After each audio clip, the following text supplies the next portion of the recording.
G'day listeners and welcome back to another episode of the Keeper League podcast. We're the AFL Fantasy podcast that doesn't talk about the superstars.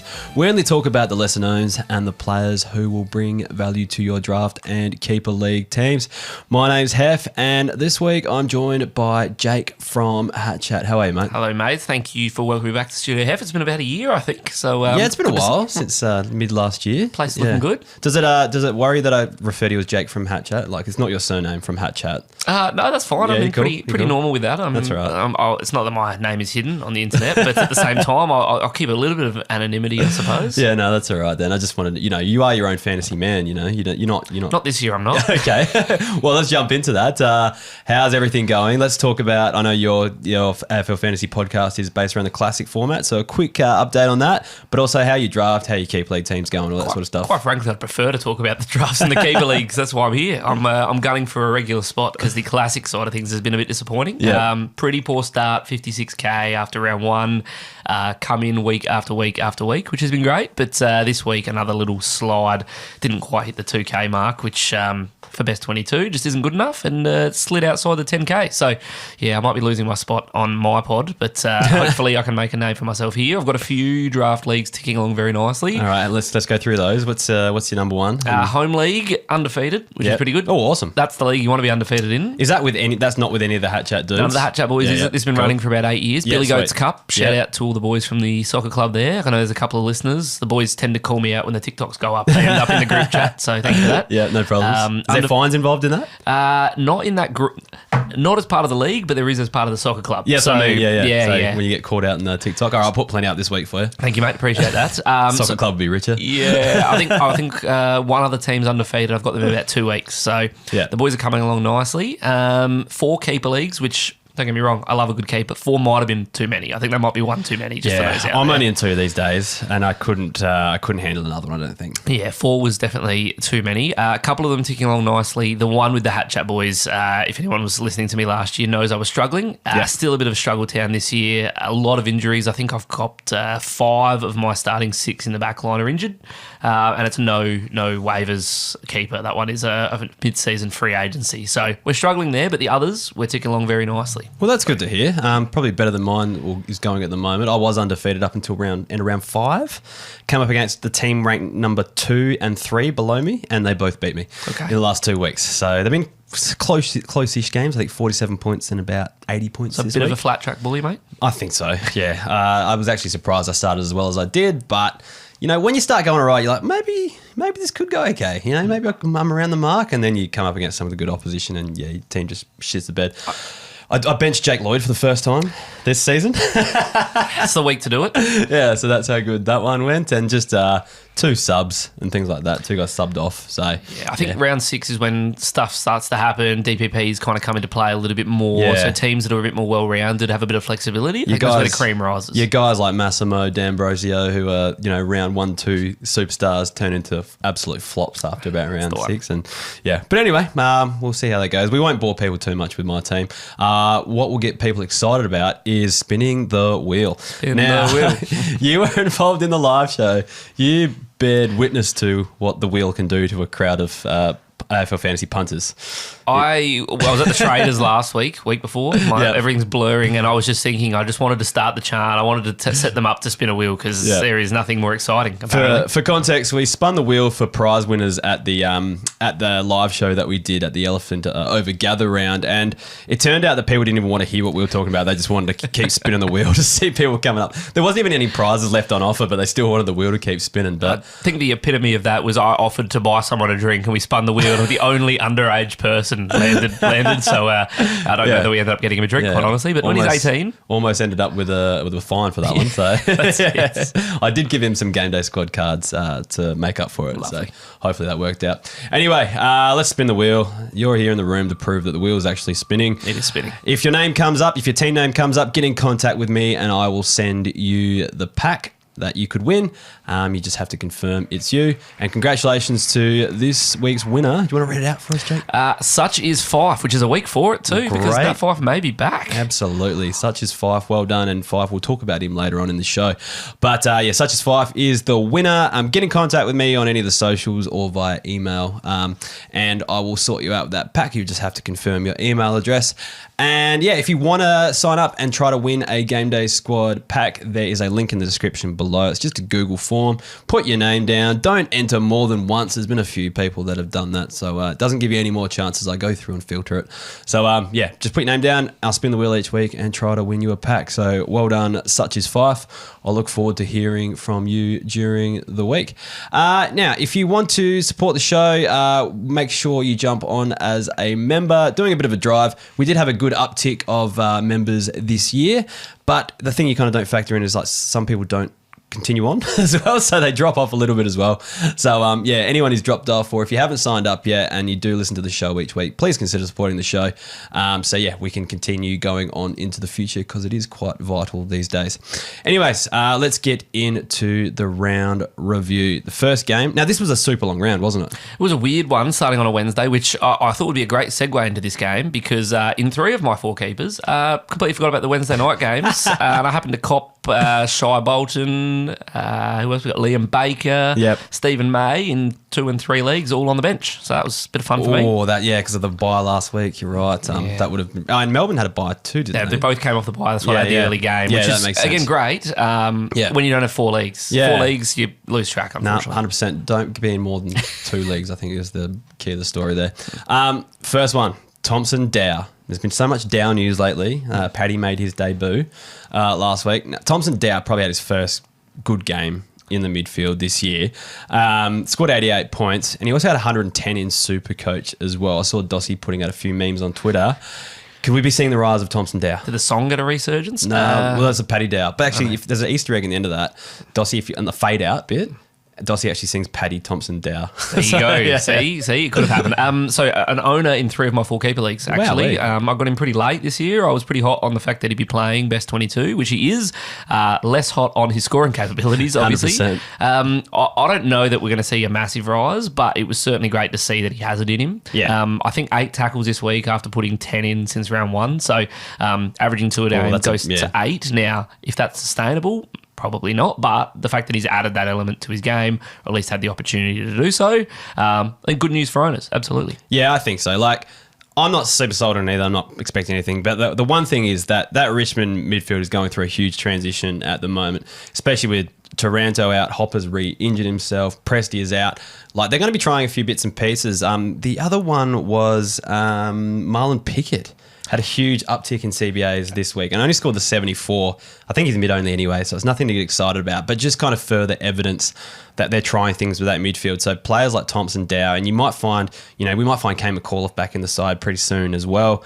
That might put up some decent scores as a first-year player, given that he was a good underage scorer as well. And they're missing a kind of player of his true inside caliber, I think as well. If you look at the CBAs, you start with Pickett and then you're sliding down to Bolter and Baker, Bolton and Baker, I should say, who clearly have other roles in the team that they could fill, and then Hopper re-injured, and then Thompson Dow. So it's going to be really interesting to see what that midfield looks like in the next 12 months. And as a Dow owner, at least you know that they've rated him quite highly. A lot of Richmond supporters haven't given me the same feedback, but hey, if your coach likes him, then it's good for your fantasy team. The only other one for Richmond was Hugo Rouse-Smith, who popped up with an 80-point game, playing on the wing as opposed to the halfback flank as much this week. I'm not buying into it, but I thought I'd just mention it is something that we'll keep an eye on over the next week or so. Trent Rivers had 104 points. Do you think this is a result of just Christian Salem being out of the side? I think it is, although leading into the preseason, a lot of Trent Rivers hype and a lot of expectation to have him a bit more of distribution of the ball. Again, if you're an owner, I start to look at these things and go, do people buy in? Is there someone that's going to buy into it being more than Christian Salem hype? And then you can look at starting to trade on. I don't think Trent Rivers is a guy you're going to be finding on waivers in almost any league. No. So really it's going to be how hyped is he, and can I maybe flip him at a time where his price is higher than normal? But you'd be pretty happy, again, take the injuries into account as an owner and take the wins and the uptick in scoring if you can. I do think like maybe there might have been like a 10, 15 point uptick with Salem out, but he's still like an 80 plus guy without him. So Trent Rivers is not going to be available on too many waiver wires, so it doesn't really matter.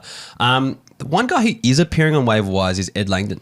as well. So, and it's kind of weird because he's dropped under that 40% owned, but he's put up back-to-back good scores now. So I'm in the Shiva League, and it's so hard to find good mids. So if he's somehow available there, get him. But those leagues are pretty switched on with their waivers. Yeah, they're kind of the perfect guy that usually sits as your fringe player or your M7, depending how deep your league goes. Yeah. And he'll come on and he'll score and he'll play every week, which in that midfield, I remember last year we were talking about Connor Nash. It was so deep in the draft that you managed to find Connor Nash. Yeah, he's got a good memory. Yeah, thanks, mate. I like to think so. But there's just guys like that this year. I've got a couple of drafts that I'm looking for a mid. I had 4 midfielders out, and there's not a single mid available that's played in the last couple of weeks on the waivers. So no, it's tough going out Diamond there. dozen. Stephen May. Now, this is a serious question, which I never thought we'd get to. 102 points. Is he too good for the podcast? Now, he had a 46-point first quarter, and it was pretty funny. Like, my 5-year-old son, we were chanting Stephen May from the couch on Wednesday night. Stephen May. He thought it was the funnest thing ever because every time he got a touch, we would go off. And look, he's averaging 79 for the season, but he had an injury-affected score of, I think, 29 or something like that in there. I know that was in a half of footy, so it probably would have been a stinky score anyway, but we'll write that one off because we are selective with our stats. He's only scored 80 under 80 once this season without that injury affected score, and that was a 70. So what do you think? He's averaging, 79, probably 80 without that injury affected score. It's an interesting one. Stephen May is someone I've always been a fan of. He's tended to be in a lot more of my draft teams each year than I would like to admit. But this year, I think there's that uptick in kick-ins. He seems to be taking the kick-ins week in, week out. And then just a little bit slower movement, allowing some of the good foot skills players to get involved. I don't know that I'd say he's too good for the podcast. I'm not sure I'd quite stretch that far. No. But again, absolutely, he looks like that's what he's going to be doing for the rest of the year. I don't think we're looking at something that is not consistent or sustainable. So what does he average for the rest of the year?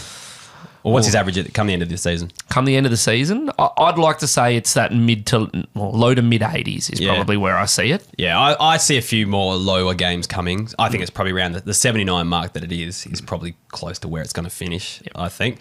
But look, pretty handy own for people that picked him up because it would have been late in your drafts as well.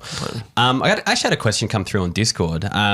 Would you drop Stephen May to pick up Jace Burgoyne? Surely, my first thought is how thin is your league to those of you two? I look at most of mine leagues and I'm thinking there's got to be someone else. Yeah. Just with flexibility, DPP and otherwise. I wouldn't personally, albeit there's a fair bit of excitement coming from there, but I'll leave that to you. We've got that coming up. Yeah. I thought the same because Steve May's just so safe for like that 70 each week, so I wouldn't be dropping him, whereas someone like Burgoyne could be in and out of the side if things don't go his way. Tip of the cap to Jake Lever, 96 points there. Cozzy Pickett had 84 points. So he kicked 2 goals and had 9 CBAs, which was, I think, quite an uptick for him in comparison to last week. I will get the numbers up in a second, but what are your thoughts? Because, if he didn't kick those 2 goals, he's still not going 80 plus. So I don't think, a lot of people get excited over the CBAs, but I don't know. Do you think that's something we really do get excited about Cozzy Pickett, or do you think it's still dependent on how well he goes in the scoring? So he had 9 CBAs, which was 43% last week compared to the 4 CBAs. So he had 5 extra this week. I think the thing that comes into my mind again, I'm going back to 2023 and I'm thinking of Stato, classic. I think bringing in Cozzy Pickett early in the year after a couple of boom scores in the only pre-season. to be absolutely let down by round 4 or 5. And we see this, right? I think matchup dependent, probably similar to an Isaac Rankin. You can absolutely see weeks where his scoring is going to be impressive and he's going to be getting a really nice role. In the same vein, you're going to see plenty of weeks where he gets no CBAs. He's going to be playing a deep forward. With guys like this, I like to look at matchups. And if they've got some soft matchups in their run coming up, that's the perfect time to be streaming and getting them on the field. Good thinking. Because regardless of the CBAs, if he's going to kick 3 or 4, you're going to be pretty happy with that score. The Melbourne midfield, their scoring has actually been deplorable all year thus far. The down trading Petrarca, Oliver, Viney, it's not that the roles have necessarily changed, but they're actually not scoring well in that midfield. So to be perfectly honest, on that note, I wouldn't actually be wanting to bring someone in necessarily that's playing in the Melbourne midfield right now as well. That's a fair point, yeah. So, no, I'm on the page with you. I think it's probably one of those things we just need to stop. I feel like every time we get CBAs, we start talking about him, but I think it's something we have to start ignoring on the podcast because it doesn't seem to affect things too much. Another tip of the cap to Daniel Turner, who scored 84 points. Scored 3 goals there. It was pretty impressive. I think it was his first goals of in his AFL congrats, career, mate. I think Well it was. But yeah, we'll have to keep going. Again, it was going to Richmond as well, so we'll just keep an eye on that one. Anyone else you want to add from that game? I just thought the interesting one, Tajwa Woden, 3 sub performances to start the year. Yep. Last week, low time on ground. Yep. Another uptick on time on ground. Looked quite good. And most importantly for me, what I look at in these deeper leagues is the DPP status, having flexibility, and it's a defender forward. Yeah, he was given that last week, the forward status, wasn't Given that last week, I think there's absolutely something to keep an eye on there. I'm still not sure that he's probably on your side, but having, for me, no waivers, 30-man deep leagues, having someone like that who's probably best 22 or at least fringe with defender forward status is so nice to have late. So I'm pretty sure he's been at least sub in every game, right? Except for maybe one. Except this last game. Yep. Yeah, sorry. But like has he been sub every week the whole year? Yeah. That's crazy. Yeah, well, he missed 2 games. Yeah. He didn't play for 2. Yeah, okay. But 5 games, 4 subs. And So you're right. Fringe, that kind of fringe mark. The only thing, I think he's like a pretty good classic pickup because the break-even's really low because of those sub-affected games. Just talking to Melbourne supporters, and I was talking about this because I was thinking about bringing him in.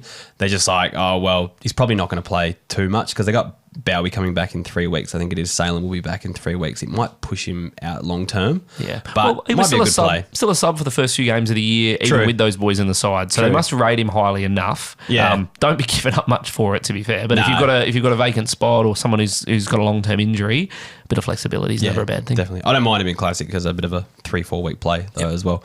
All right, moving on to the Anzac Day game. A pretty bloody good match, really. Pretty awesome to have on the day off to actually have a look. But not a lot to talk about in terms of a fantasy perspective. Dyson Heppel keeps bombing up every second week, like 107 points last week. I think he had 60s before that, but 2 weeks before that, the gather round he had like 90 odd. So I don't know. I think he's just a good depth player for contending teams, but still only a streamer. Wouldn't you agree? Yeah, absolutely. I think that backline's really interesting as well. Redmond's had a massively down trading year this year. Yeah. Ridley's still out. McGrath's doing the things everyone wanted him to do last year. Heppel does push up to the wing a bit as well. Like he lines up on the wing. Like he does play defense, obviously, but does line up on the wing. And I feel like those wingers, like him and Dersmar, pop up with better scores because of it. Yeah. I think. Maybe just because they get a bit forward and they are a bit more, where a lot of teams are skipping the wings, they tend to use their wings a little bit more because they don't go as forward as fast. Yeah, so, which we saw with Dersma's 3 consecutive tons. And now, if anyone's brought him in, classic or draft, you'd be pretty disappointed after the last few weeks. I ended up having to field his 72. Actually, no, I chose his 72 over Jack Lloyd's 160. Ooh. So whatever, 140. 72 feels like a score you'd be okay to bank on until you see the other side of the equation, right? Especially with Jake Lloyd scoring, I think 68 was his best score. We'll talk about Jake Lloyd in a second anyway. Brody Myercheck just tipping the cap, 85 points. There's like a heap of forwards like him, Charlie Dixon, like there's a few others that kind of just bob up with decent scores. If you can pick the good week to stream them, or if you're like us, you play the Saturday lockout, he's the type of forward you would loophole on your bench, but it still wouldn't feel great starting him, that's all. But there's probably Myercheck owners out there that are happy with what they saw on the weekend, so we thought we'd just tip the cap to him there. GWS versus Brisbane Lions. Now, what a, I guess, what do you call it, dismantling of Brisbane Lions. Are you surprised? I tipped the Lions Did you? For reference. With all the outs. Yeah. And you'll go through some of these names. Most of them wouldn't be names that many people would be talking about prior to either this week or the past few weeks. Yeah. Just didn't expect that. Well, the first one, we'll start with GWS. We'll talk about Brisbane in more detail a bit later, but we'll start with GWS for now. So Finn Callaghan had his best score of the season, 108 points, and he's looking really, really good. Like that halfback, like, I don't know, well, he has sort of an uptick in CBAs this week, and he has since Canelio got injured, but he looks like that kind of halfback flanker outside type. Can go in the midfield though as well. That's what's great about him, but great touch, moves really well with the footy. Probably just needs to improve his kicking a little bit before he becomes a superstar, but just the way he can break lines and things like that, he's an absolute gun of the game at the moment. So what do you think? I guess everyone obviously be pretty happy to own him. It's just like, do you think this run can continue given how he started? I think, that's the hard part. So my main keeper, I traded for Finn Callaghan last year, brought him in. Yeah. So the start of the season probably somewhat underwhelming. Nothing awful, but certainly not the uptick maybe one would have hoped. Without Canelio, I think we're pretty happy with the score this weekend, without a doubt. I'm not sure when all of the GWS names are back, we'll see that as a consistent theme. Not this year, but we know that those GWS players over the next year or two, there's going to have to be some transitions and some changes in terms of age and their plan moving forward. And I think Callaghan is very clearly big in those plans. So I think his stocks are probably lower than what they deserve to be. In a couple of years' time, I expect him to be maybe not a star of the comp, but certainly upper echelon. We're like not far away from seeing like Callum Ward retire. Stephen Cornelio's like 30 plus, isn't he, as well? Like these guys are going to move down the pecking order, and people like Callahan are going to move up. If midfield is his bag, I'm not sure whether I'd prefer him on a half-back line or on a wing, or they've got a lot of half-backers. I don't know. Like I'd like him there. I'm just not sure. I think the main issue he's going to have is his versatility. Yeah, he ends up being a bit of a Mr. Fix-It. So you end up having some weeks which are much better than others. Could be the second coming of Whitfield. Oh, I'll take that. I heard it here first. Who knows? We'll talk about Callum Ward. Like 92 points. Like I just think he's a handy own for contending teams, because they just seem to always go back to him. Like he's never out of their midfield mix, you know. And we've been saying it probably for about 4 years now. Callum Ward's done. Like they've got to stop using him in the midfield, and they just keep going back to him. His nickname is Cement Head. I learnt on Thursday night, which is awesome. I love that. I'm bringing him in if he's on my any waivers just for the nickname. Because I think he copped one to the head and just got straight back up, and everyone else was the person he hit was injured as well. Harry Perriman has been on the radar for a long time and keeps kind of dropping on and off. He had 102 points, and he was just everywhere in this game, taking marks in defence, then kicking goals out the other end. Like, he's a bit of a Mr. Fix-It too. Well, has been in the past. He's probably more resigned to the defensive role these days, but it's kind of just good to see that he's still got it in him. I think, and I just double-checked because he's one of these players, I have a few in the league that I feel like they've been around for so long, and then you realise he's only 25. Yeah. Suddenly you're like, oh gosh, he's got 7-8 years in him, and he's just been around the mark. He finds himself a solidified role in this side again as players are moving on. Yeah. There's no reason he can't be doing it. I think also with him as well, like just been injury affected for the last year or so as well. Like it takes a bit of time to get going again. Sure. And off that half-back line was where I liked him initially. Like, and then he had his best scoring when he played like accountable midfield roles and stuff like that a couple of seasons ago.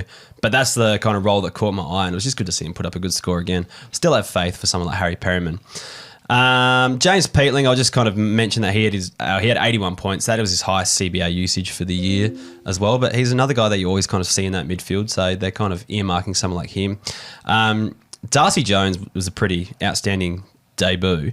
What are your thoughts just in terms of like his scoring? So he scored 70 points in this game, which isn't huge, but still handy. Like I'd take that in my forward line every day of the week. But you've got Toby Green out, Brent Daniels out. Yeah, what are your thoughts? First of all, I love the helmet. Obviously, Bulldog supporter. I have to be supportive of the helmet. And it's got the GWS colours as well. It's the charcoal and orange. It's perfect. Well played, absolutely. Look, the role's not going to be fantastic for fantasy, and I think they've got a lot of players in a very similar mould, so it's really intriguing. But in the preseason, there was actually a lot of talk about him getting a start earlier than this. Yeah. So very much hyped in the GWS camp. Again, I'm not sure I'd ever see him be someone who's going to be averaging over the 60s kind of mark, which leaves him probably as a streaming option. Yeah. I don't see his style of play being conducive to moving into the midfield or anything quite like that. He's kind of like a Toby Bedford Mark II type thing, and whether they need another one, or you can just look at his scoring and see what type of player he might be. Like a good real footballer, like on ground footballer, 100%. But maybe not fantasy, that's all. Just anyone who got on the Darcy Fort stream last week as a forward, you're welcome. Great shout. 92 points. It's like just last, I think 4 games he's rucked solo. He's done 80 plus each time, and now it's 5 games. He's rucked solo. So hoping, you never hope for injuries, but I'm kind of hoping McInerney needs another week, because I could really use a forward of his calibre right now who's capable of an 80 plus. But I think he might be back in the 2s as of this week. He's a hard one, right? Like I've got Oscar McInerney probably 2 draft leagues, and I tend to try and cuff because I just know that Ford will score when I need him to. But Oscar McInerney is my backup ruck. Yep. But the only reason I've got 4 is because there's no obvious backup at North Melbourne, or because I got Cherry as my number 1. Yep. And none of the backup rucks actually have ruck status. They're all defenders and forwards. So, yeah, that's the only reason I got 4, but it was pretty handy. It's perfect play. I'm the same. I've got Romar. Jack Hayes, I think, is a forward only if he does come in, and God, no one wants Tom Campbell to play. So, interesting to see how that pans out. But same play. It's a great little cuff. Yeah. And all right, Jared Berry is the last guy I need to speak about. So he had 85 points. He's put up 3 good scores in a row now, and he probably should be too good for the podcast. But I was saying last week, I just could not figure out why we're seeing this uptick in scoring. So, I thought maybe his role is different. Maybe he's lining up on the halfback line a bit more. But, Like, he's pushing deep and getting a lot of touches back there, but he's still lining up on the wing at the centre bounces and all that sort of stuff. So my theory is that he didn't go on the Las Vegas trip at the end of last season. I'm not commenting. I'm keeping my reservations. Yeah. So maybe that's the thing. Maybe he's the one out there going like, "Come on, guys, let's all get along. Let's be positive. Let's all, maybe that's the catalyst for his turnaround and scoring." A lot of his touches in the back pocket. And again, he's a player that, depending on the role, a bit of a Mr. Fix-It. Yeah. He can score on any given week, and I think he's pretty well hit 80s every game bar one this year and a couple of big ceiling scores. So you'll be pretty happy as an owner. There's no doubt about that. And if he keeps getting touches in the back line, well, maybe we'll see a little bit of flexibility in his role moving forward. Absolutely. Let's just touch on Brisbane in a football context. Are you surprised with what you're seeing this year? Absolutely. Yeah. I am. But the other thing is, like, I think of as well is, like, how many times have you seen a team finish top 4 5 years in a row? Like, it doesn't really statistically it makes sense. Like, when you're up and about this many, like maybe Hawthorn back in the day, but even then I reckon in 2016 they went backwards outside of the top 4 type thing as well. So, like, I don't know, it's shocking because they made the grand final. They were so close to winning it last year. You don't think that much changes in 12 months. Yes, there might have been some off-field issues like we're hearing, but I think as well, like, it's just very unlikely that you see a team up and about for this long. I agree with that statement wholeheartedly, but I think the issue and the reason it's such a surprise for me is there's not been any obvious change or maybe some behind-the-scenes turmoil, but as far as their best 22, we're looking at injuries. Okay, Daniel Rich is gone, Kitty Coleman ACL, so you've lost kind of one key role player or at least one role in that side. But otherwise, we haven't seen any major retirements. We haven't seen significant churn of players going to other clubs. There's not really a genuine, you can put your finger on why they're so bad compared to the end of last year. That's the hard part, I think, with these kind of things. As a Brisbane fan, you'd be pulling your hair out saying, what's gone wrong? Yeah, 100%. So, I don't know. It's worrying signs because the season could be done by basically now. So, yeah, one less contender come September. It's probably a good thing for fans of other clubs. Anyway, let's move on to the Port Adelaide versus St Kilda game. I went to this game. Do you know the best thing about this game?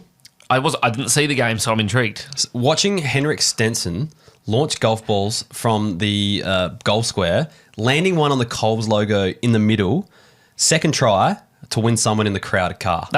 I did not hear about this whatsoever. And if I'd known, I would have found a way. It's got absolutely no traction, but I'm pretty sure it was Henrik Stenson. Like, I wasn't really listening when they announced it, and then when I was like, oh, someone's having a hitting golf. It was a bit of a really bad golf for myself. It was just fun to see. And then I was like, hold on a second. Like, he's actually landed this in the centre circle. And then the second time he's landed it on the Coles logo. Incredible. So, like, it was just good. Like, I didn't go to live golf in Adelaide, but it was just awesome to see a professional golfer up close like that. Look, I must admit, and again, politically, I'm not going to get into politics on this podcast, but no matter who you are, for entertainment and for sport, Malinowskis has absolutely done wonders. Gather around, live golf. 100%. The vibes in Adelaide. If you're not in Adelaide, get over here because it's been an absolute blast in terms of entertainment. Last few weeks there's been a lot going on. Now we're going to hibernation for effectively until the Fringe Festival starts next year. But it's been a good time in Adelaide, and just amazing to see. And I don't think they were backing him to be able to do it. Like, to land one. It's a pretty big offering. It's not $1,000. So, it's not a voucher. It's a brand new car. It's like 100 metres, had to land it on a circle no bigger than this table, and he does it second try. Incredible. So good. Professional golf is a different breed because it is a very difficult sport. All right. I got a message on Saturday night from Damon, who was on the podcast last week, just saying, give yourself a victory lap on the podcast about Jace Burgoyne. 112 points this week. Starts on the wing, but plays that halfback role, like pushes back, plays that kind of defensive wing, gets a lot of kicks along that halfback line. Just always seems to be in the right spot to receive the ball. That's the thing I've noticed in the last few weeks. Like, if there's a bailout handball or nothing's going forward, he'll be the option sideways to kind of give it to him, and he'll kind of deal with it how he does from there. So, Jace Burgoyne, the thing is, like, I just still wouldn't be surprised if we see him managed. Or that's what I wanted to ask. As a Port fan, where do you really see him in this best 22? Like, do we think he is best 22? Do we think he's still building, so they're not going to be going to him each and every week? Yeah. So with Burton out last week, I would have been like, I would love to see Jace Burgoyne replace him on the halfback flank because I'm not the biggest Burton fan, but we saw Dylan Williams come in who wasn't terrible either. So he kind of takes over that role straight up.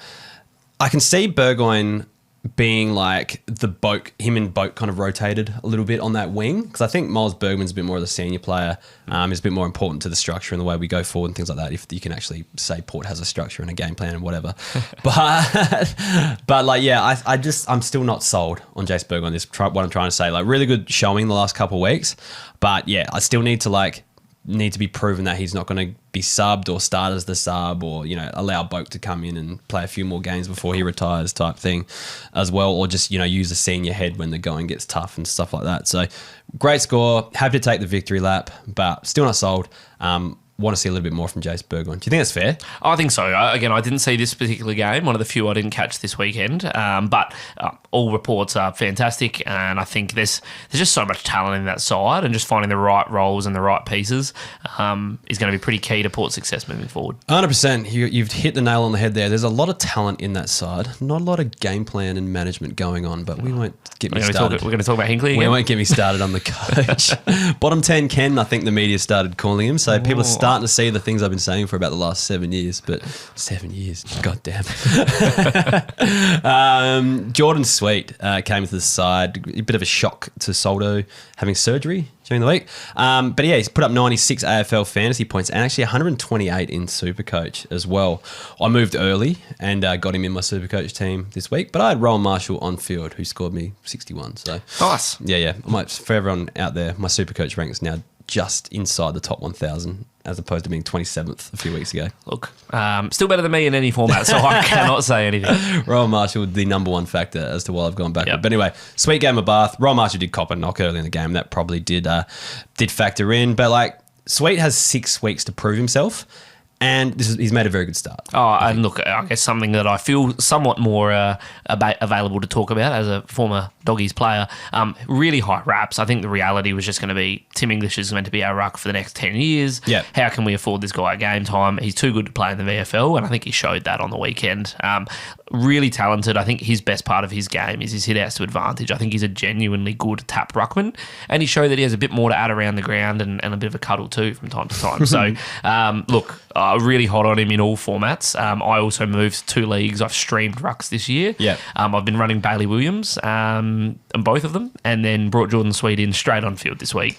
Well, this paid off straight away. This is the thing I was going to ask you. So I've asked this in a few forums. What would you be your thoughts on cutting Rowan Marshall, going sideways to a midfielder and playing Sweet on field? Ooh. I mean, you've got to have an exit plan. That's probably the hard part. I know we've got a fair bit of timeline to work through that. I think the net points per dollar is absolutely going to be much better for Jordan Sweet. Yeah.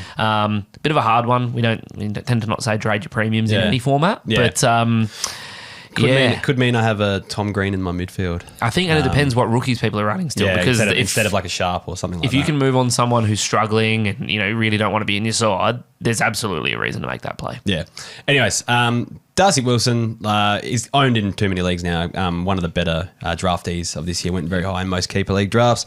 So we don't really need to touch him too much, but geez, he looks good on that wing. He does. And to be fair, he's actually sitting on a few waivers. I had a quick look today. I think he's been building into the season nicely. A couple of lower scores. Yeah. I think this one really announced himself. He's still a wingman. That role is going to be up one week and down the next. Yeah. But it looks like a great footballer for years to come. He was in Supercoach. I always did the opposite in AFL Fantasy. So I played him in AFL Fantasy, hence why my rankings going up in AFL Fantasy. Didn't play him in Supercoach. Played Hugo Garcia, thinking contested games. Guy loves a tackle. Yep. Like, this guy should go better. Darcy Wilson pumped him, so that's another reason why I'm going down in Supercoach. Let's move on to North Melbourne versus the Crows. Lockie Scholl, 106 points. Pushed Nankervis back to that half-back role, and then pushed Cook forward a little bit as well, I think, as well. But scored pretty well, 106 points. He's just not someone you can rely on each week. I just don't know if he's going to be in my side. Again, 2 leagues, pretty short of midfielders. When he plays, stoked, but I don't know what he's going to play, quite frankly. I picked him up off the waivers in the Sheba League. I play him when he's named. Yep. And he seems to score pretty well. Agreed. He does better than both of them, but it's a handy one to own. It's just whether you can hold him on the bench for the weeks he's not playing. Yep. Sloan retired today. Yeah, it was big news the other day. Yeah, so Sloan's someone who's probably been playing on the wing the last couple of seasons as well, so it might just be one less person, although I don't think anyone actually expected Sloan to come back, really. No, not necessarily, but, you know, I always find that big names of the game, you see the retirements, it still brings a bit of a nostalgic factor, and you think, they've had a good day. I mean, 16 seasons, I think he's had a cracking run at it. Yeah, so. and captain for a lot of that as well. That's so, right. Yeah. Isaac Rankin is the next one. So I only got the 9 CBAs this week, which is the 94 points he got at the end of that. 4 goals to get his score. Like, is it annoying that the role keeps changing each week, or should we be happy that he's playing enough forward to keep his forward status going into next season? Yeah, I think that's spot on. If he scored anything less than that against North Melbourne, you'd probably be disappointed. The reality is you almost want him forward in that game so he can kick a bag. The flexibility is the added benefit to the game, particularly in keeper leagues. I think there's no doubt. I traded for him in a league this year. I like to think I fleeced DC. He's got Clayton Oliver, and I got 5 players in return. Oh, wow. Isaac Rankin being one of them. And, you want to see that. You don't want him to be mid-only. That's not beneficial to anyone. Especially if you're not a contending team and, you've got next season or seasons after to build. If he can keep that forward status, you're going to be very happy.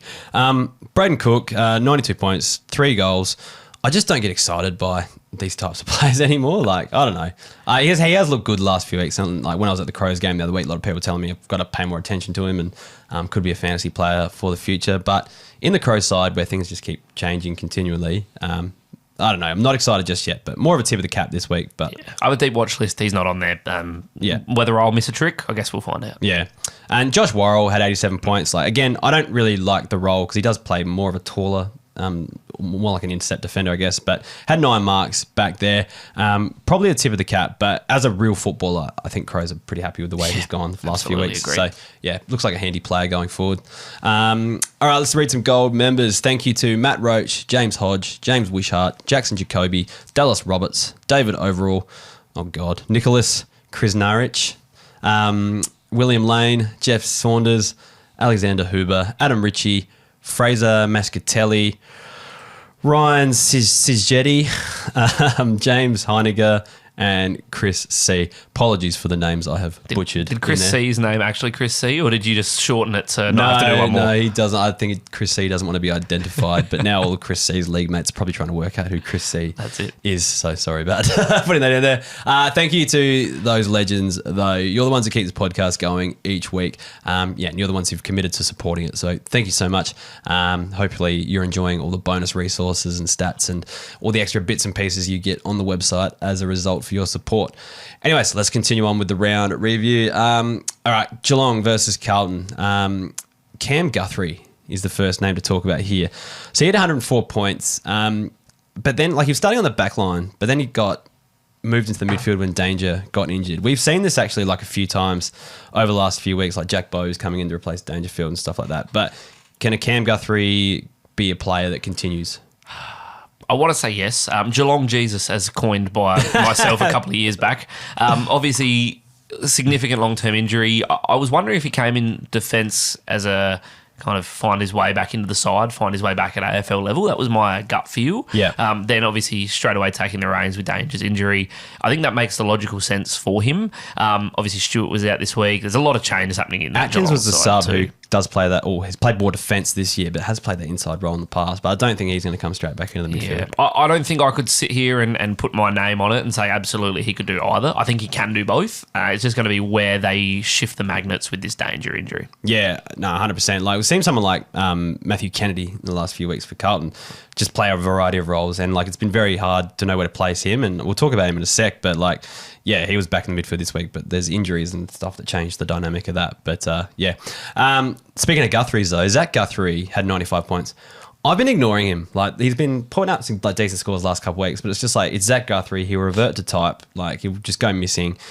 But do we have to take notice, or is it just Tom Stewart's out? He's picked up the points there. I think we have to cop the 1 week of, okay, Tom Stewart's out, and then refresh next week. Because he did it last week as well, but Tom Stewart was out of the game early as well. He sits there pretty well as my first emergency for a bunch of leagues. He just sits there as the guy whose score comes on if I have an injury. He slides his way onto the field. He does enough week in, week out, quite honestly. And these ceiling scores just create a little bit more of a potential for him as a player. I don't see there being... I think we seed the floor, and there's not going to be significant change there. But if we see these injuries, then it's the right time to stream him and know that he's going to have an uptick for any given week when he needs to fill that role. Yep, I like the logic behind that as well. Or just see if, Bowes is going into the midfield and stuff like that to replace Danger and that sort of stuff as well. Jacob Wiedering, 104 points. I think he's a starter these days. He can go around that kind of 80 range quite easily. I'm not actually sure what his... I want to say he's averaging 84. That's right off the top of my head, so we'll see if I'm any good once we check some stats here. But he has been great, and I reckon I might have somehow nabbed him after the draft in one of my leagues. So. 85, well, 84.8. So you're on the money. 84? You're on the money. I only had one low score of 45 in round 6. So, yeah, like he's definitely fieldable. Like there's probably better defenders out there. Like I think, no, he'd probably make my field at the moment, so I'd be happy with that. Yeah, Matthew Kennedy, we mentioned before, like 104 points, 26 CBAs this week. So he was been the Mr. Fix for the last few weeks, placed everywhere. Everyone said he's basically essentially this year's version of Jack Silvani, because like when there's a fix it, you know, he goes there. So there was no halfback role for him to cover this week. Zach Williams stayed in the side.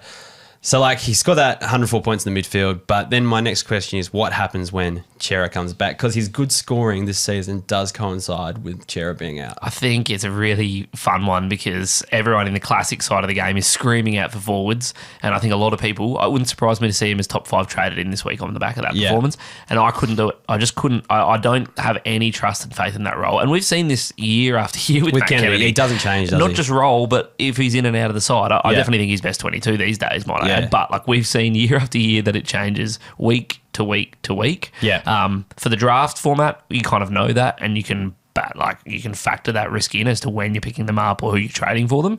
In the classic side of the game, the last thing you want is someone at that price as a 2-week play. So, exciting for owners, but I wouldn't be suddenly looking like the Messiah has returned or something like that. What Damon mentioned last week, though, was now that he's a forward, it gets a lot easier to put him on your field. True. So, like, you don't have to stress as much because he's still, whatever he's doing is probably still going to be better than most of the forwards Agreed. on your team anyway. Absolutely. So, yeah, you'd be pretty happy if you got Matt Kennedy in your side, I think, at the moment.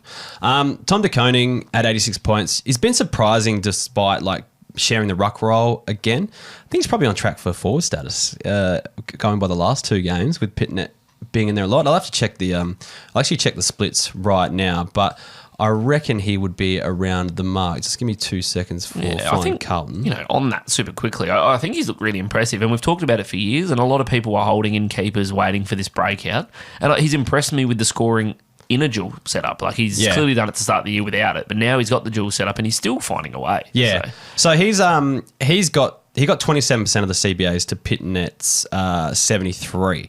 So, you know, most of the time, you know, one of them's playing, well, you know, he's playing up forward in those times, assuming he's not starting on the bench every time, which I don't think he was. So, yeah, like that's forward status range. Like he would be a player I'd be targeting now just in, you can't target him in trades now because he's scoring too well still. If his scoring drops off for the next few weeks, he's one I think you go after because there is a world where they drop Pitnet back again and put him in number 1 ruck. So. I think I agree with you, but I think there's leagues out there where you'll find him on the bench. And if that's their second ruck and they're running a really classy, you know, a Tim English, Max Gawn type. In our league, the top team has got Darcy in a ruck and he's playing De Koning on the bench. Yeah, so those kind of trades, especially for top teams, contending teams that might just need one other player on field to boost their scoring by another 20 points, I actually still like the trade.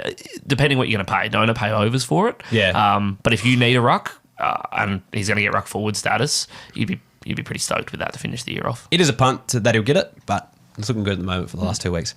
The other one is Elijah Holland, 78 points. I just don't know what to make of this guy. Like a lot of people message us and say, what about Elijah Holland? Talk about Elijah Holland.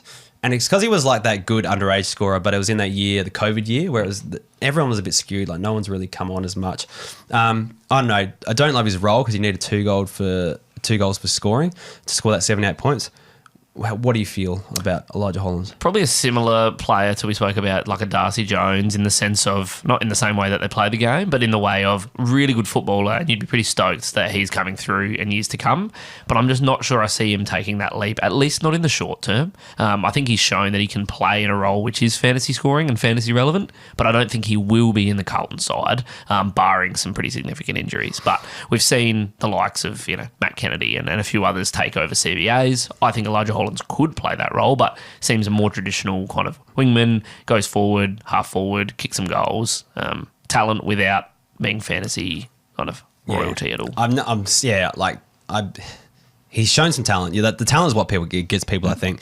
But just the role side of things, that half forward, that wing is just never great for fantasy scoring. Yep. Unless he shakes out, it's probably not going to have much change. All right, there's a lot to talk about in this Fremantle Western Bulldogs game. The biggest thing is Nat Fyfe. He's 118 points. He's wound back the clock. Now, Has he returned? Can we count on Fife from now on? Well, I think the problem that we're talking about here is how many years do we actually expect Fife to play? This year? Next year? Yeah. What do we actually expect out of that? I think they become a lot less relevant this late in their career. You kind of either have them or you don't. Yeah. You're not suddenly making trades for players who you might have for a single season. Yeah. He did look good, but no, I'm not going to sit here and say he's returned and he's going to win the Brownlow again. It's more on the flip side. Like if you own Fife and you're not a top 4, top 6 team, you're selling him. Absolutely. Are you buying? If you are a top team, I think you can buy. Yeah. Again, having a good understanding as to where your depth in the forward line sits. Yeah. The reality is, as a mid forward, he becomes a lot more appealing with the role that he is playing. Yeah. And he is going to be good enough to play on most teams' fields. So, Yeah. as a top team, you could buy, but you wouldn't want to be selling the farm for a 4 5-year-old kind of player, which, I mean, I can only make an assumption. Someone's going to tell me that Nat Fife's 30 and he's got years left in him, and I'll eat my words, but I have a sneaking suspicion that's probably not the case. I have sold farms for premierships before, and it's, Do you think Five's going to win your premiership, though? I'm not going to make that call. just a comparative trade.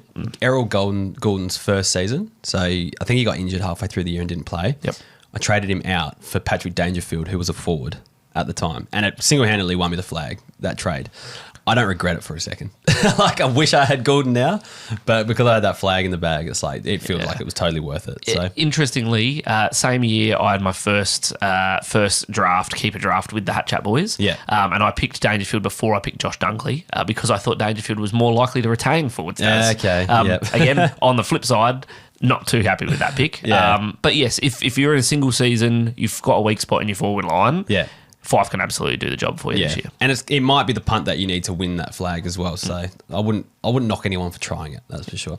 Bailey Banfield had 94 points. He's been in like a bit of a halfback role this season. He's listed forward in AFL Fantasy, I'm pretty sure. So it just seemed like one of those games where everything went his way. And I'm just not sure what to make of him on the halfback line, like whether it maintains or whether, I don't know. What are your thoughts on Bailey Banfield? Well, for any listeners to our show, Urban is, features semi-regularly. He's a Freo fan. Yep. And I've never seen so much Bailey Banfield hate. He just was not a fan even of this performance. And I think he wants him to be dropped. So that surprised me. But I have heard a little bit of that from Freo fans. I quite like him. Yeah. I think he fits the role really well, but Freo fans tend to give me a little bit of a different dialogue. And I never like players when their own fans don't want them in the side. That's a fair point. No, I'd probably be avoiding for now, but good score there, Bailey Banfield. I don't think the Freo fans are disappointed with Josh Tracy, though, over the last few weeks. So 85 points this week, just showing some awesome signs. Like, I'm not sure he's going to get to that Kerno fieldable key forward every week type thing. We're saying he's going to win a Coltman. That's what I mean. Like, shout. I don't think he's going to get to that level. Well, not yet. I haven't seen signs, but like, I think he will be a good F5. Like the top team in our league's playing him in F5 at the moment, and he's going fine. There's a 12-team league, it's got lists of 38 or something like that. Yep. So like, he's going okay with him there, and I think it's a pretty reasonable option. If not, like, he's a very decent streamer option for the gains that Fremantle will get on top. Yeah. So yeah, he's one I think that you should be looking at if you need a forward. Now Bailey Dale, I got a message from my mate Pugs on Saturday night, and saying, Heff, you were wrong about Bailey Dale. And I was like, what did I say? And he's like, you said he won't get 160 again. And he was on 84 at half time or something like that. And so I said I'd give him an apology if he got 160 again. He only got 134, so bad luck. I mean, it's a pretty safe call to make that he's not going to go back to 160. Correct. So I like that you really hung your hat out on that one. But The thing is, though, I did say that there are a lot of points going around in that Bulldogs defence. Being a Bulldogs man, I'm sure you've noticed it. What do you think the reason for this is? Is it struggling to move the ball forwards, or is it just part of your game plan? What do you think? I wish I had an answer for this one. Yeah. I think if I did, then maybe I'd get a look in at the coaching gig, because you talk about Ken and I can talk about Bevo for days. Yeah, well, at least yours has got a flag. Well, yeah, but again, 8 years ago, starting to dwindle the relevance I'd of rather said that flag. than 13 without a flag. Fair, absolutely fair. 13, 11, 12, something like that. Yeah. I just can't pick it, honestly. Caleb Daniel in the twos, then he's the sub. I just can't justify what's happening. I think an interesting part of our loss on the weekend, Buku playing really well as an intercept defender, but finding himself being left accountable a lot. I think that there's going to have to be some changes. The guys that are getting the ball and distributing the ball, that's great. But at the same time, we've just lost to Freo, who I don't think are a top 8 side. Yeah. So that doesn't fill me with confidence that for these guys, their roles are going to stay the same. I think there's still going to be change to come week in, week out. Pretty funny that this guy was subbed, or the sub 2 weeks ago, and then he's put up, 290 points in the next 2 games? I must admit, I like the sub being used in a disciplinary, bit of a rocket, so to speak. Yeah. And kind of just saying, hang on a sec, check yourself. You were all Australian a couple of years ago. Yeah, I don't mind that. Bring the best out of yourself. And if that's what it did, I mean, you'd be pretty happy as an owner. He's averaging 148 or something over the past two. Same didn't happen for Riley Sanders, though, unfortunately. No. Anyway, Sam Darcy, 94 points. Also showing good signs. Just more of a super coach favourite at the moment, but still putting up some good scores. It's just 1 week off, 1 week on, type thing. He looks like an absolute jet. Yeah. Pretty excited. I think Luke Darcy commentating Sam was probably an interesting one. I don't know how often that tends to happen, but absolutely get around him. He chops out enough in the ruck to get a few extra points that way. Yeah. His contested marking's great. He's going to kick a few goals. It just fills the stat line. For a key forward, definitely. You'd be pretty stoked. And the other one is just mentions Ed Richards is playing in the midfield as an accountable midfielder. And it's just funny because you're looking for guys getting CBAs, but the halfbacks are scoring more than the, more along that line. So, but just the one to note that, if he does go back, he might start scoring a bit better. But I think it's pretty safe for a 70 in that role as well. So it might be a play. Probably unders what you would have paid for him when you were drafting him at the start of the year. Though. Yeah, that's true. the reality. You would have thought he'd taken that next leap. But you're almost hoping that he's probably a high 80s guy. So 70s you'd be probably not too happy with, for sure. Let's go in the Gold Coast versus West Coast Eagles game. Will Powell, 84 points. I just don't know what to make of him this year. That was a better showing. But Closey, I guess it's Flanders is coming to the side and just taking up coming to the half back line and just taking everything. Because Closey's playing on the wing a bit more. Yep. I guess he does push back a little bit. But I think it's just you're going to get games where it just, you're playing against West Coast, lesser opposition, you score okay. I just really don't like him at the moment with Flanders on the half-back line, just using up all the footy. Simple as that. I wouldn't be too happy as an owner. You'd like to think that potentially as things get a bit more settled with Dimmer, that there's going to be a clearer role, but whether that's a positive or a negative, we're still kind of waiting to find out. Will Graham had 84 points, just a tackling machine.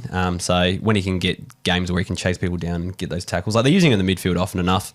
So that's a pretty positive thing to see for people that have either drafted him or picked him up off waivers. And a couple of games in the NT in the next couple of weeks. There's a lot of tackles to be had up there. A lot of tackles to be had, so you would be pretty stoked. And definitely streamer option. I think he should be on your field in most formats for those couple of games up in Darwin. That was actually his lowest CBA game and still put up one of his better scores, so good signs there.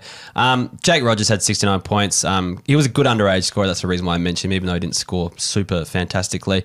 But he's going to be used as a forward only, I think, for the first few seasons, because even with Graham, it's a deep midfield. Don't know how much stock you put in young players coming into that midfield? Well, it's a funny question that you ask. I saw someone post on our socials, and I'm assuming somewhat tongue-in-cheek, but so many of their players having DPP status. Yeah. He's like, what do you think about my ins this week? And it was completing an 8-person Gold Coast midfield. So Flanders had slid in, and Closey, and Will Graham, and Jake Rogers was the final point of an 8-man Gold Coast midfield. So, is Humphreys forward only? You couldn't get I mean, are you happy with how he's playing? No, absolutely not. But I suppose you could have a pretty decent Gold Coast midfield. No, he's forward only anyway, so it doesn't matter. Yeah. But I think just with some of these guys, the Flanders, and obviously a couple of the big names, and the Rows, Tooks, Andersons. Yeah.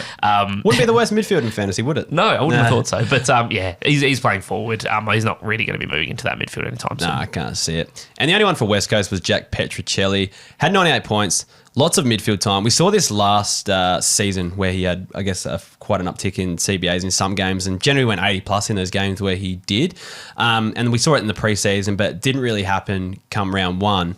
Harley Reid was out, so I feel like he might have just... It's kind of what I was thinking. I wouldn't look too far past the Harley Reid out. If he's, wait a couple of weeks. If he's doing it again next week, then you might start to think about it. Okay. Now, speaking of doing it again this week...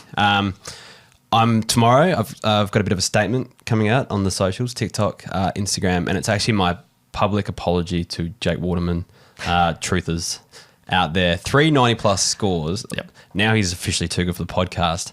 2 weeks ago, I basically said it's never going to happen again.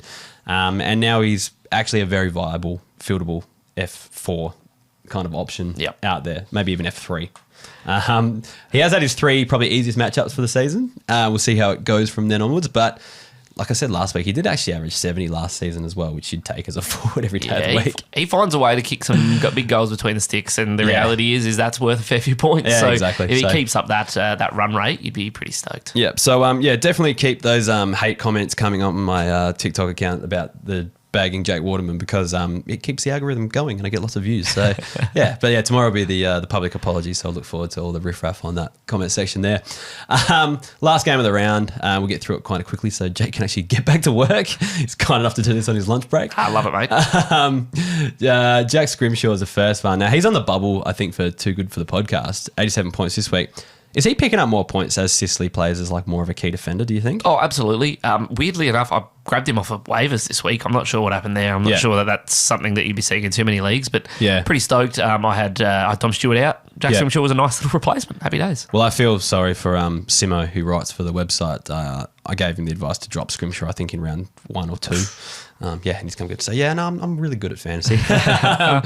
Oliver, hey, I don't have a crystal ball, all right? I'm just guessing, like all of us. Oliver Florent had 131 points. This was on a 64-point last quarter. That's obscene. 64 points in a quarter. I think Kays was on top in his matchup, and then Florent came through and just finished him off. Yeah, you would hate that. 64 points last quarter. Jesus. All I just saw in the group chat was fucking Florent. So, pretty funny there. I think he might be too good for the podcast as well, just on numbers, but you're not expecting a 64-point last quarter each week, that's for sure. No, I think the junk in that back line is obscene. It was 12 for Blakey, Goulden, Lloyd, 10 for Florent, 9 for Cunningham, McCartan, Roberts. Even 6. Lewis Melican put up a 72. For any Hat Chat listeners, where is he running with Melicans as a statistic now as to how good a player is? Well, he scored 72 this week, so not many players even put up 2 Lewis Melicans, which says a lot about how that game transpired for Sydney fans. Yeah, that's a fair call. Well, you mentioned Jake Lloyd, and I mentioned I dropped him on the weekend. I've got some new data on the back of this. So he scored 120 points on the week I benched him. He's now averaging 100 this season at the MCG. So 3 games at the G, he's got an average of 100 at the G. He's averaging 61 at the SCG. So it might be something to do with the bigger grounds, playing on that wing.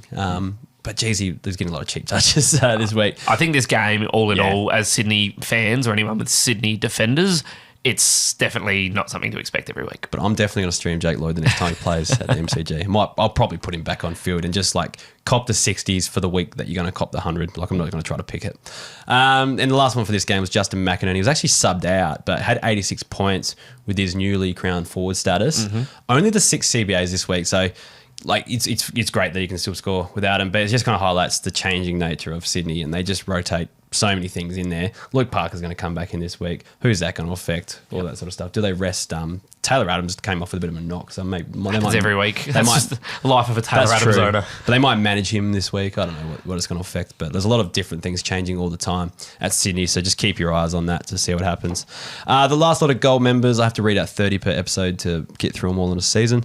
Thank you to John Kenyon, Henry Katz, Tyler Wagner, Brenton Hull, Andrew C, Johnny Utah, KJ Mann, Nock Bao Doan, Cameron Lester, Tristan Singh, Brad Asher, Richard Abel, Jerry Naden, Nick Chileski, thank you, and Daniel Schmidt. Again, thank you to those gold members keeping this podcast going. We'll rush through the questions. I've got one quick question. Do you think Andrew C is Chris C's brother? I was thinking that as well when I read it out. Yes, I think definitely that's how this works. Maybe their surname just is C.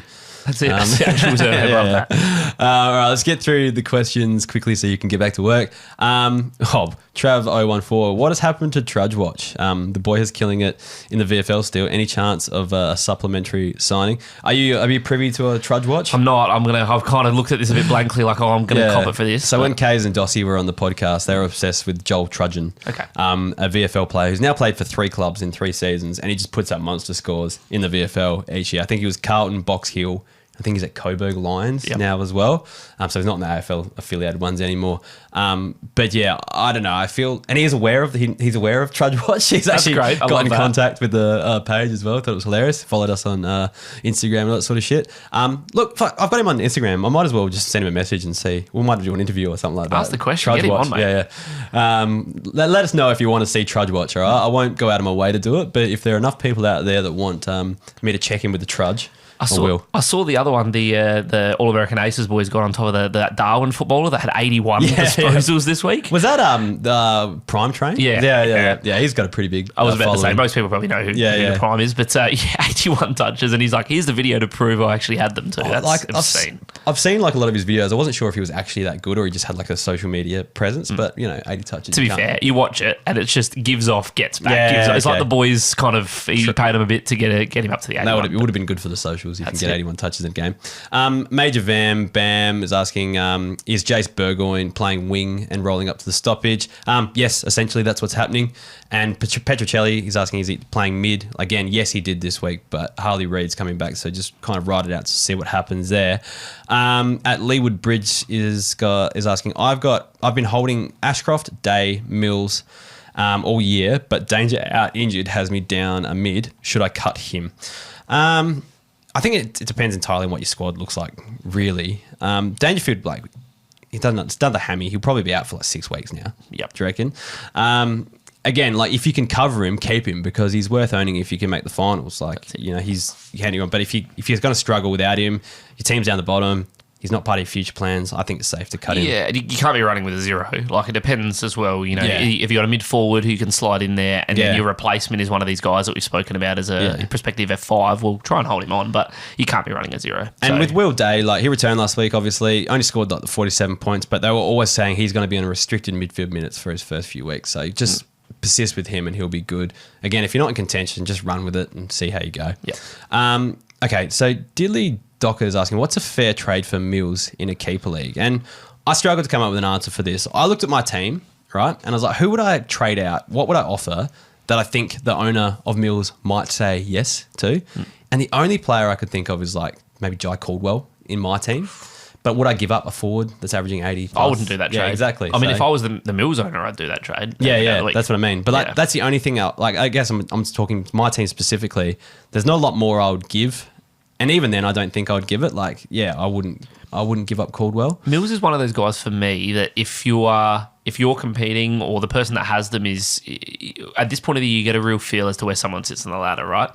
So for me, if I use that home league I mentioned, undefeated, I'd be happy to bring in a Mills or someone like that, and give up someone that's playing pretty well at the moment, maybe slightly overs, because then come finals time, I'm really stoked to have someone like Mills coming in. Whereas if someone similarly is sitting there kind of top 8 finals and they're sitting at 11th, they need to move Mills on because they need some wins before finals, then you try and lowball and get someone a little bit cheaper. For me, I probably wouldn't be paying more than a bottom 2 fieldable player in my side, as in each line. So like a D5, D6. See, for me, that's like Stephen May. Like, they're not going to go for that. No. That's the type of thing. So, like I said, the only trade I could think of that would maybe get it over the line, but I wouldn't want to do it is, it's hard.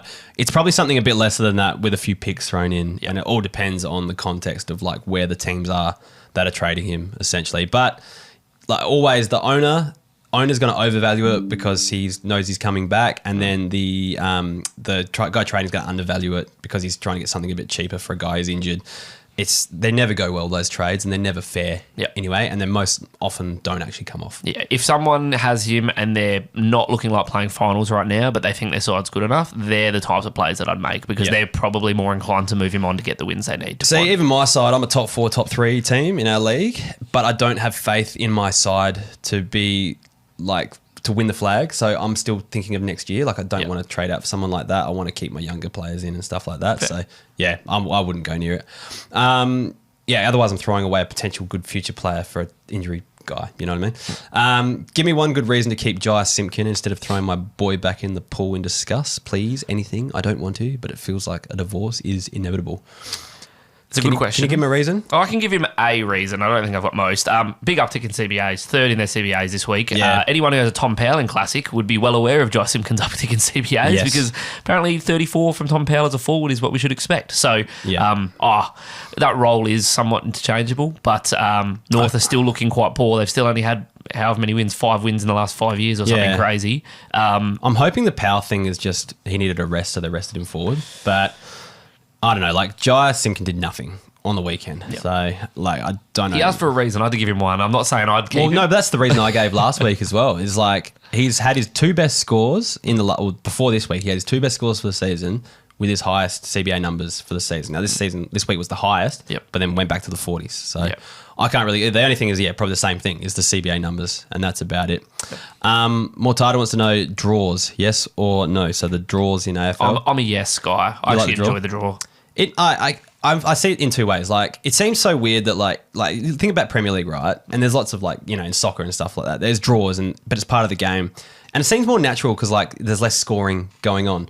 But when there's so many variables to your scoring, you can have X amount of goals and X amount of behinds as well. It seems like you should less likely end on a draw. Yeah.